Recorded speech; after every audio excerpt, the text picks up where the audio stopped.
Okay, thank you for tuning into Stampscaping 101. This is a little experiment here on some metallic Stardream paper. I really love this type of paper and those reflective types of surfaces that can be found on metallic surface papers, but I wanted to do a little experiment here and play around with some of the concepts that I've been playing around with on some dark matte papers with the black matte or the matte dark purple paper. Really fun with, having some fun with this stuff right here.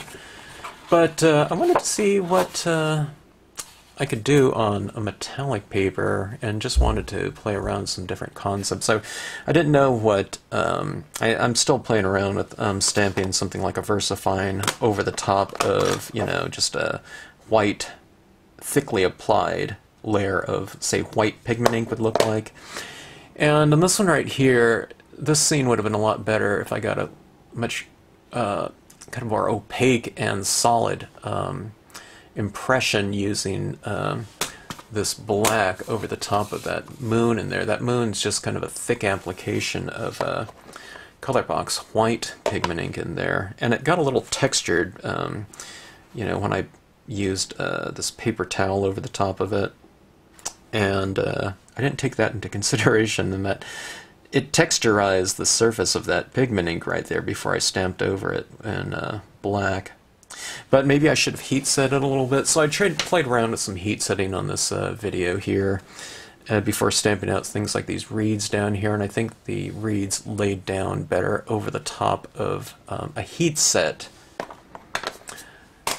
white pigment ink. So there's a lot of things that I think that I can utilize from this kind of experiment right here. I do think things look, fairly three-dimensional. This way, I'm bending this so it is three-dimensional, but that's just so you can see the glare on there, and that reflective quality of the Stardream. But I don't know, there's something really kind of nice about that imagery in here, and how that really kind of lifts the image off the surface of the paper in some ways, in kind of a dimensional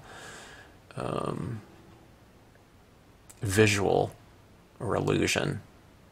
So anyways, just an experiment here, not a great scene or anything like that, but I just wanted to see how kind of this particular marriage of surface and media would look. And I'm still playing around with them. These are just, kind of initial experiments, but I think some good things can be had from kind of some of the initial findings of both the previous video and this one. So anyways, if you choose to watch it, I hope you enjoy it, and thanks as always for tuning into the channel. Okay, I thought we'd do a little experiment here today. I'm kind of in this little experimental mode after playing around with some purple papers, and I want to do some more of that. But this is a piece of Stardream. It's metallic paper, and I've used it.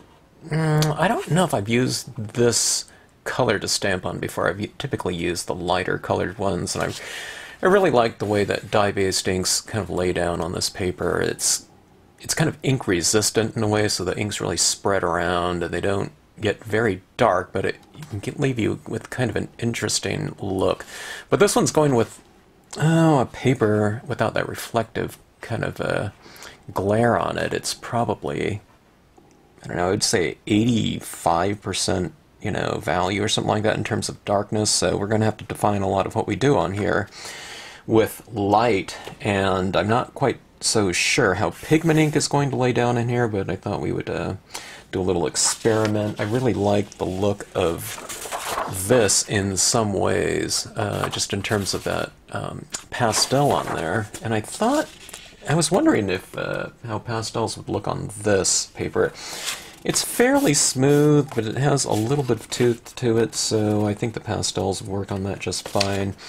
And for the scene, I thought I would do a little bit of a larger moon than this one right here. This one was just made with this little punch cutout, but I was trying to find something, maybe this, if I can get this lid open here. I thought this circle here would be a good one, possibly to go with. It's climbing wax there. So let's try something like this. Let's cut this out. I'm going to, let me just pause the camera, but I'm going to use this lid here and just use an X-Acto knife and cut a hole out of this piece. Okay, we have this right here. I thought I would use this one for something too at some point in time, maybe like an eclipse or something like that. We can do that, but okay, let's see. We have this here. This is just an experiment. I'm not looking to do some kind of elaborate scene. I just want to see how the inks lay down on here for kind of future reference in terms of doing a complete scene. But okay, let's try some of this pastel right here. This is just a little chalk pastel. I have no idea what brand it is. I bought it, I'm guessing 30 years ago or something like that. Well, let's just lay down some kind of little, kind of just general streaks across here. These are going to represent like clouds or something like that. Haze, just some atmosphere in the sky. And I'm not great at this. This is like an experiment here, but I really like the way it looked, especially after I put that, laid that moon down on that scene, but definitely needs some work. Okay, so just kind of spreading out this pastel just with a paper towel, kind of smoothing it out, and I guess working it into some of the grooves too. Alright. On that previous one I was showing you, I was thinking later on, I think I used too much pastel, because after I spread it out, it really, spread out everywhere, and I was thinking we can use a little bit more streaky types of looks in there. Okay, now I'm going to try to create a kind of a stronger glow in the center section, or just in general to get a little bit more variation. Okay. I like the look of texture and things when pastels are used by people that really know what they're doing with it. I don't like the look of mine, so I'm just kind of spreading it around here.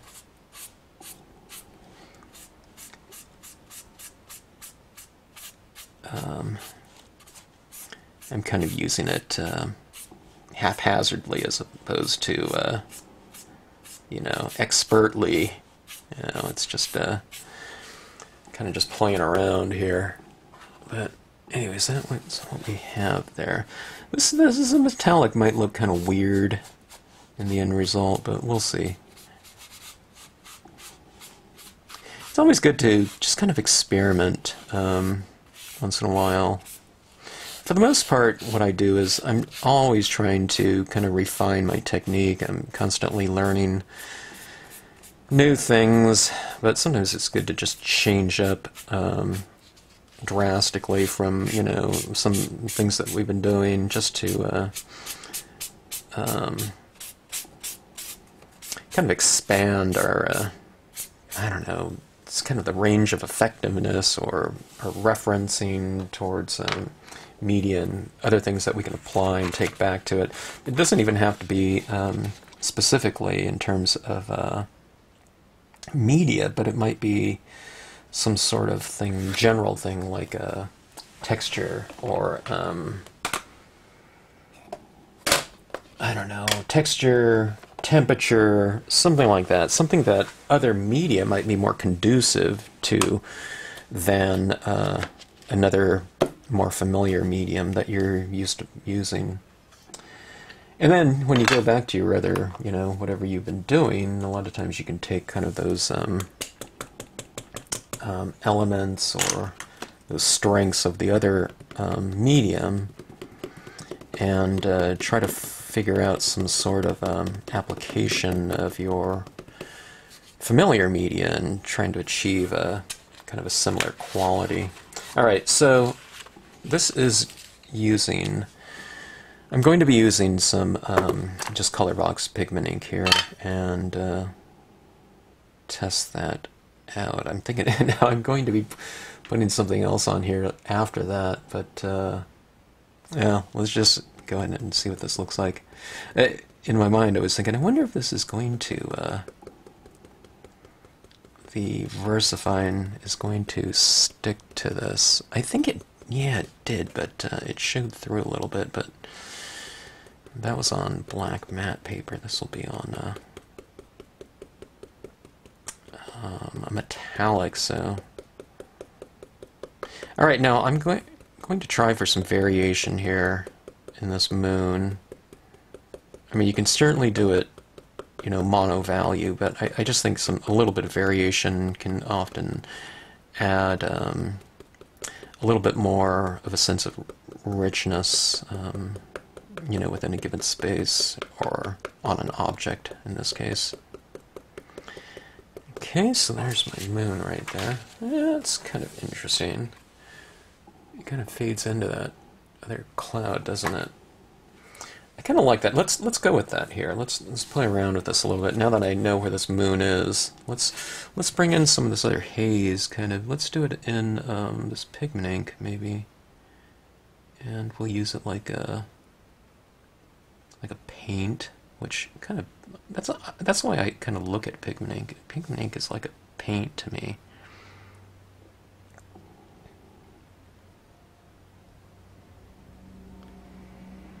Just trying to add a little bit of variation.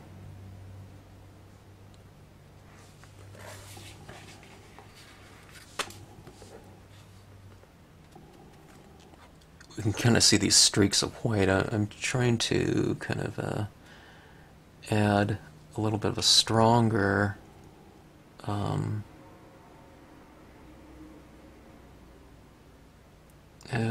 I don't know, a stronger transition within a very thin space. So if there's a little bit of a streak, I'm trying to top light that streak in there. So here's this kind of band in here. See where this one kind of goes across like this? Let me see if I can kind of transition that a little bit more by adding some additional ink, white, on top of that band there. And so we can vary it, give it a little bit of variation. Not too bad. I think that looks interesting. I think we can have some different applications of we can use this technique in something. It doesn't have to be on metallic paper or Stardream specifically. I think this is, I don't think there's too much, you know, besides the metallic aspect of it. As far as the application of this pastel and pigment ink on here, I don't think it would be too different with other types of papers, matte or whatever. So far, I think it would feel the same. Now, like on a coated paper, though, I don't know how that pastel would kind of, you know, apply, you know, without having, you know, a decent amount of tooth to it. But okay, I'm trying to make this moon glow by adding some pigment ink around on the perimeter. That's kind of interesting, I think. Looks like it's glowing a little bit more up top there, just kind of diffusing the that sharp edge that was created, you know, via the mask. Okay, let's see. All right, hey, let's try something here. You know, as I'm doing this, let's go for that that kind of jagged edge look. You know, you've seen it before, used for mountains and clouds or whatnot. Let's try something like this, I think. Yeah, I think that might be kind of interesting.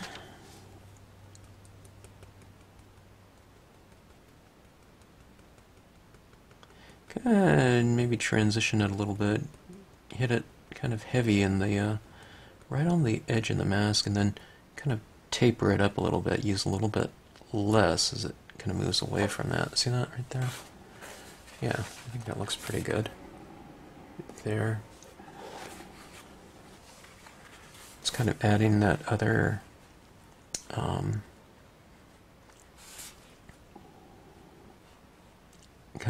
textural element to the piece. So we have it soft with those streaks, and then, you know, something a little bit more defined, you know, with the edge of this ripped paper towel.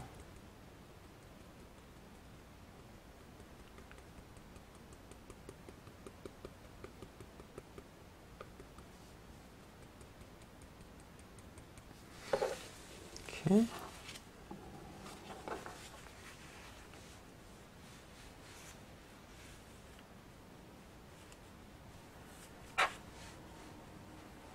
Trying to find another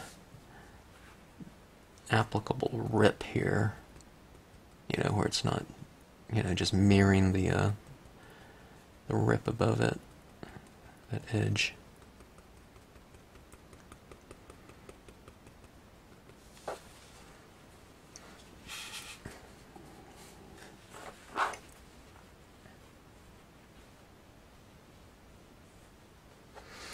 Try for a very faint one here, maybe, just for variation.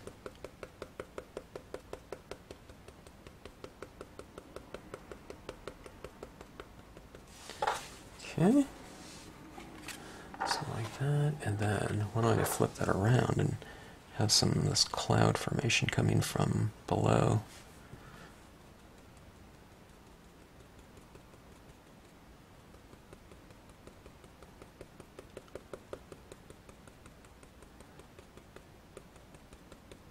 Now, I'm asking myself, well, did I really need to do that, the pastel in there? I think the pastel kind of, it gave me a little bit of a head start and a place to kind of start off. It's just so quick and easy to do, too, but, I mean, you could, you know, just bypass that and just go in straight with the, you know, this type of sponging here as well. All up to you.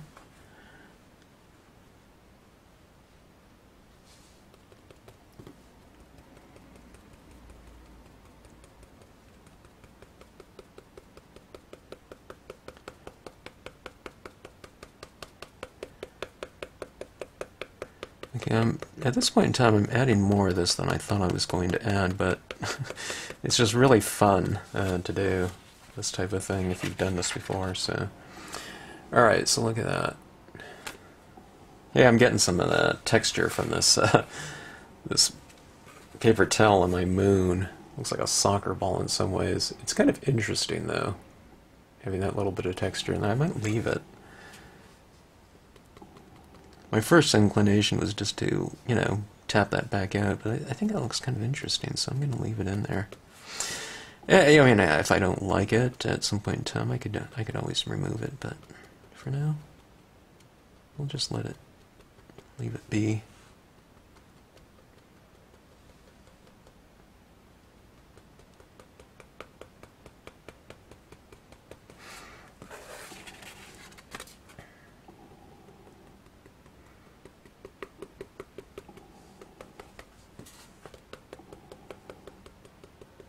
It's kind of weird for me to be adding in light, okay? Some element of light within a scene. I'm usually defining light through the use of shadow, you know, darkness within a scene, so it's kind of weird to be working opposite in some ways.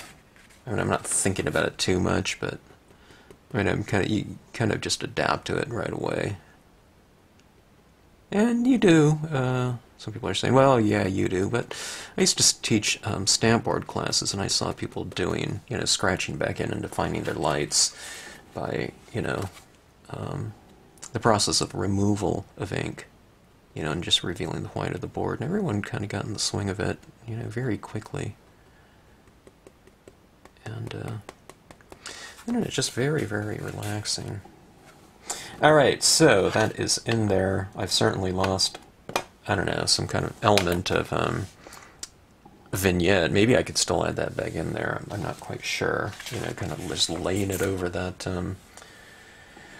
white pigment ink, how that will work. But I don't know. Let's give some things a try here and see how it works out.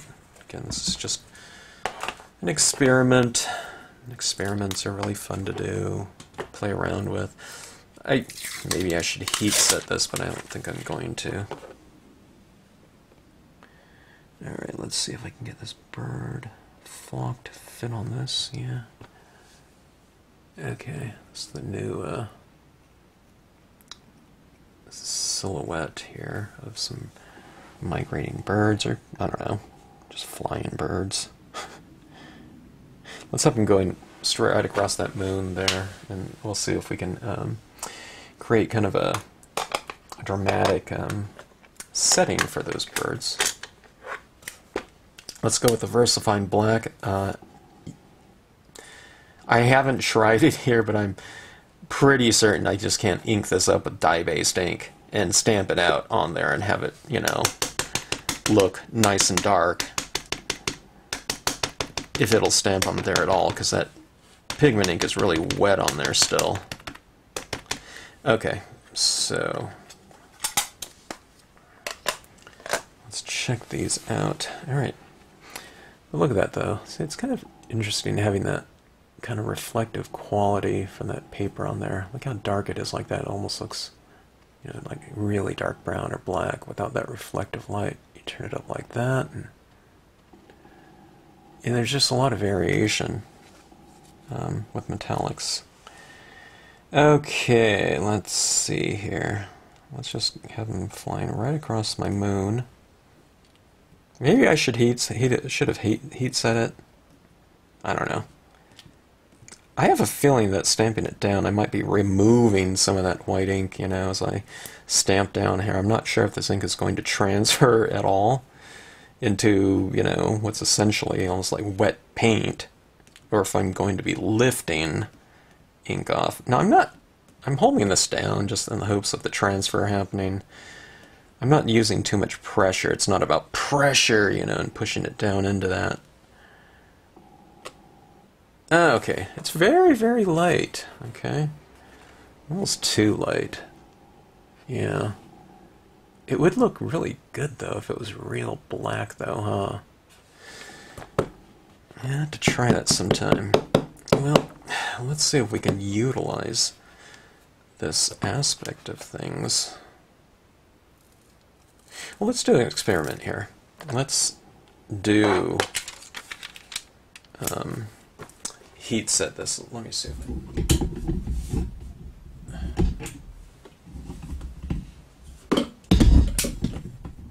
Alright. My heat gun's all... Well, I haven't used it in a long time. This is one of these, you know, standard heat guns.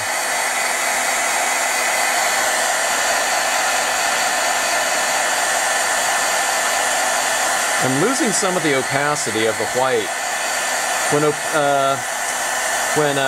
pigment ink dries, it dries darker than it looks when applied.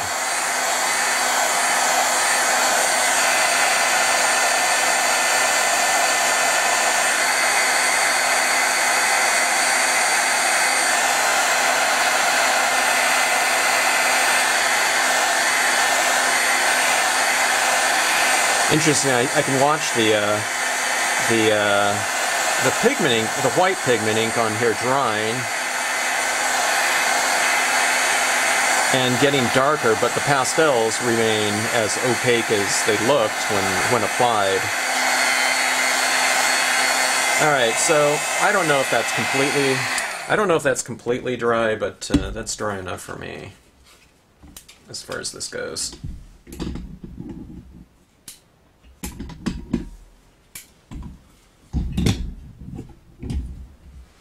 Okay, well, let's see. Let's just do some foreground reads. Let's see if we're kind of in the wetlands or something like that. Looking out at these birds flying by.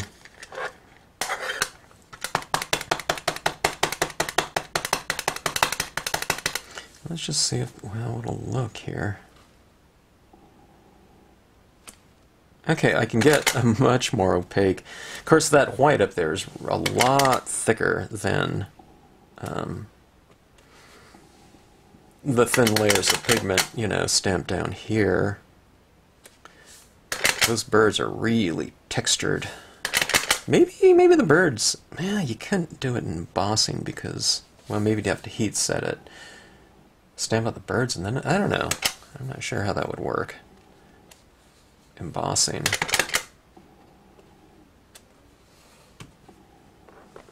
It's kind of interesting, I think.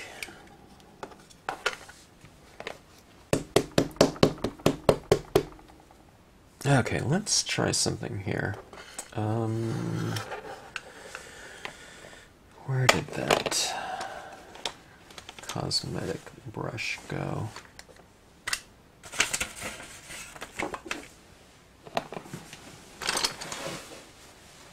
Okay, here we go. Let's take this cosmetic brush and let's just go with the pigment ink on here, okay? And let's see if we can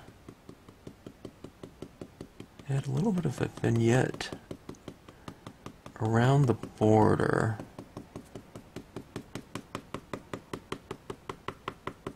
It looks like we can. I'm just not quite sure how it's going to apply over the top of that white again, you know? I mean, that was a stamped image on top of the white. Now this is just kind of applying, like, you know, a little bit of a powdery layer of it, but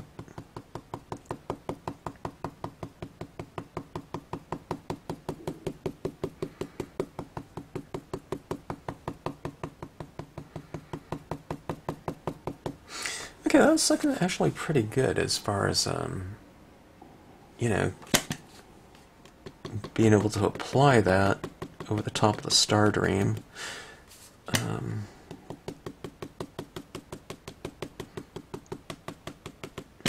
Okay, now I'm kind of smearing quite a bit my reeds over here because they're not dry yet. I'd have to heat set it, I think.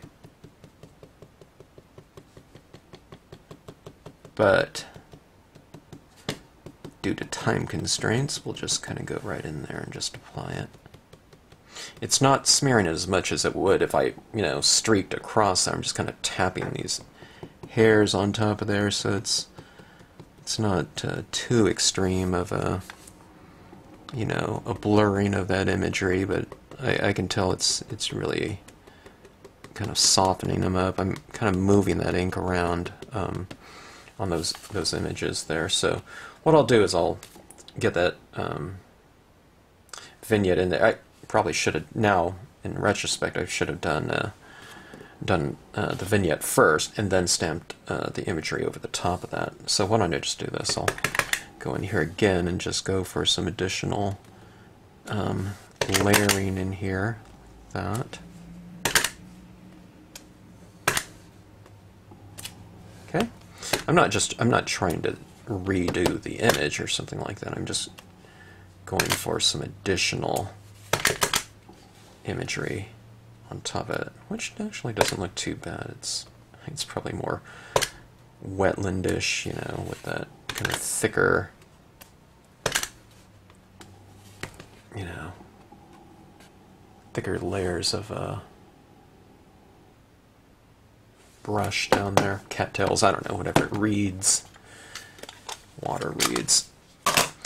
Okay, so that was my experiment there. What I learned from this one is that,